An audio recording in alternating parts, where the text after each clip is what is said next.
It's safe to say that build crafting isn't a common feature in extraction shooters, so if you're not coming from a game like Destiny or The Division, you may be feeling a little like a duck out of water. But don't worry, because today we're going to run through how build crafting works in Marathon and how you can work towards better builds, which are basically loadouts with more nuance, without having to rely on good old RNG.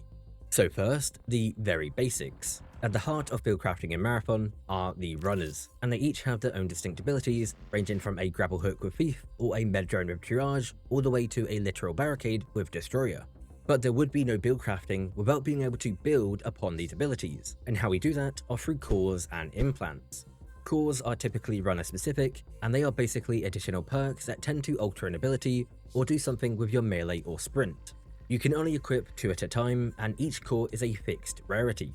For example, the low profile core for Vandal is only obtainable at the enhanced rarity. Implants on the other hand are not runner specific, and they are used to increase your stats.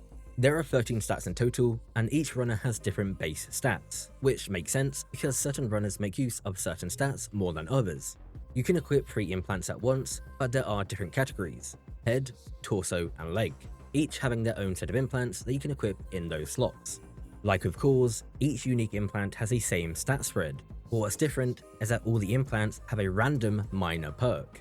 So for example, Helping Hands V2 always gives plus 25 in revive speed and plus 10 in hardware, but here I have 2 copies, each with a different minor perk. One has Dr. Killjoy, which grants health and shields when you use a finisher on a runner, while the other has Break in Action, which grants your weapon ready and reload speed after using a shield charge or patch kit. Most implants do have different rarities, which increase how much you gain, and occasionally add a new stat into the mix. Now when you begin to look at the runner abilities more closely, you'll notice that some of the abilities apply certain status effects, or make use of certain stats, such as Thief's X-ray visor being able to hack enemies, which applies a very jarring, very distracting hacked visual, or Recon's interrogation passive, which will ping the remaining runners of a team that you do a finisher on. So the idea when thinking about build crafting, or building your runner, is that we want to make the most of what our runner excels in and has to offer. For example, Recon's tracker drone tracks nearby enemies and overheats them when it explodes. This is a good ability because it allows us to essentially find a nearby enemy and overheat them, which prevents them from sprinting for quite a while. But if you're not close enough to make most of that opportunity, well, that's not ideal. So we could run the Predator core for Recon, which grants us a faster sprint and reduces our heat faster when our tracker drone explodes on somebody. It also increases that overheat duration, allowing us time to catch up to the enemy and take them down. We could even add to that with the Bionic Legs implant, which grants us more agility, and then if we have the first lore perk on it, then our abilities recharge faster when sprinting or sliding. So that is really the core of build crafting in Marathon, but there is still more to go, because you can even build craft with your weapons through the mod system, though this doesn't typically affect your runner abilities or stats, so we're not going too in depth here.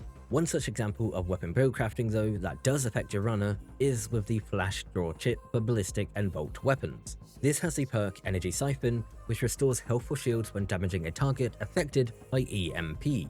The only runner with an ability that makes use of the EMP status effect is Triage with the Battery Overcharge ability, which when you activate boosts the performance of your weapons and EMPs a target when breaking their shield with a Volt weapon.